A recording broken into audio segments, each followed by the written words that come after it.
Distrito Informativo, te presentamos el comentario de la periodista Yesmin Cabrera.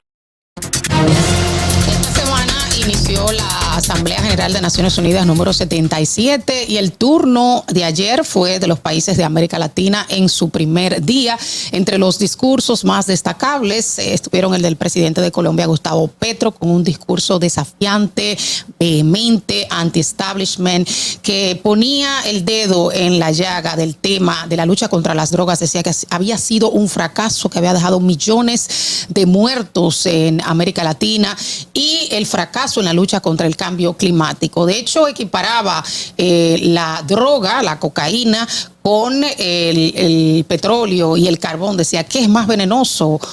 La cocaína, la droga, el carbón o el petróleo. Mientras personas que consumen droga mueren por sobredosis y es una cantidad mínima, el mundo se extingue ante la explotación de estos recursos. También hizo un llamado para que los países financien la Amazonía, que se destine un fondo, y hablaba de $1.000 millones al año. Y si no querían dar el dinero, por lo menos que se exima el pago de la deuda por la contribución que hacía la Amazonía en la lucha contra el cambio climático, en la absorción del CO2 y en la emanación del oxígeno. Otro discurso llamativo fue el de Bolsonaro, completamente opuesto. Hablaba de que la Amazonía estaba pristina en un 80%, de que su país había salido de la pobreza, había salido de la inflación, no tenía desempleo, y ponía el dedo acusador en los gobiernos de izquierda.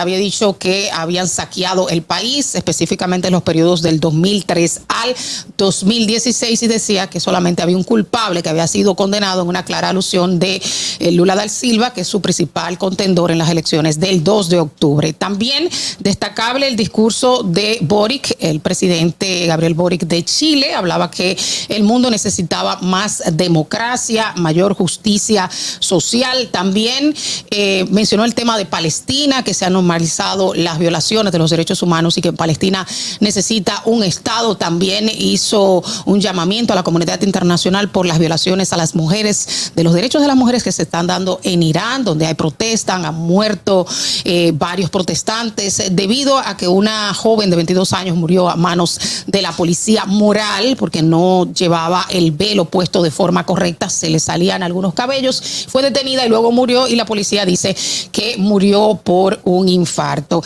Otro tema recurrente en todos los discursos fue el tema de Ucrania, por supuesto, con el caso de Gustavo Petro, que se alinea con el presidente de México, de que lo que se necesita es cooperación, lo que se necesita es diálogo. En el caso de Bolsonaro, decía que no estaba de acuerdo con las sanciones a Rusia, y el único que más o menos defendió la causa ucraniana fue, de estas tres personas, fue el presidente chileno, que decía que esa invasión había ocasionado una alza en los precios de los alimentos y de la gran crisis producida. Preocupante el tono del discurso del secretario general de Naciones Unidas en su apertura. Hablaba de que las naciones están estancadas en un colosal disfunción global y no están listas para enfrentar desafíos, futuros peligros, que el mundo está paralizado. Hablaba de la guerra en Ucrania, de las crisis económicas y de que no se habían llegado a cumplir los objetivos, que estaban muy lentos los objetivos al 2030, principalmente la erradicación del hambre, con cifras preocupantes de 820 millones de personas en el mundo que pasan hambre y que ha aumentado el número de la pobreza extrema en el mundo. También mencionaba un aspecto importante, es la desconfianza que hay en Naciones Unidas, un Consejo de Seguridad donde 5 países tienen poder de veto y que no ceden en su poder, que cada día más se distancian posiciones y que el espacio ha crecido la desconfianza y se ha mermado la confianza de la población en este órgano multilateral. Hablaba de los peligros que acechan a la comunidad internacional ante la caída de confianza en las Naciones Unidas. Esta es la primera asamblea que se hace presencial en 2 años. La del 2020 fue virtual, 2021 fue híbrida y esta será presencial. El presidente de China ni Rusia van a llevar representantes, o sea, sus respectivos ministros de Relaciones Exteriores. El esperado discurso hoy será el del presidente Joe Biden, que se dio su turno en el día de ayer porque estaba en los eventos funerales por la muerte de la reina Isabel.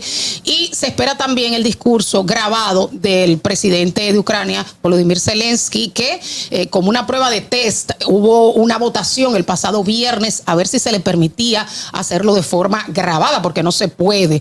Rusia arguía que no se podría hacer, que el que no iba no podía hablar. Sin embargo, el presidente de Ucrania argumentaba que no podía salir de su país porque estaba en guerra. La mayoría de los países votaron a favor de que pudiera hacerse grabado.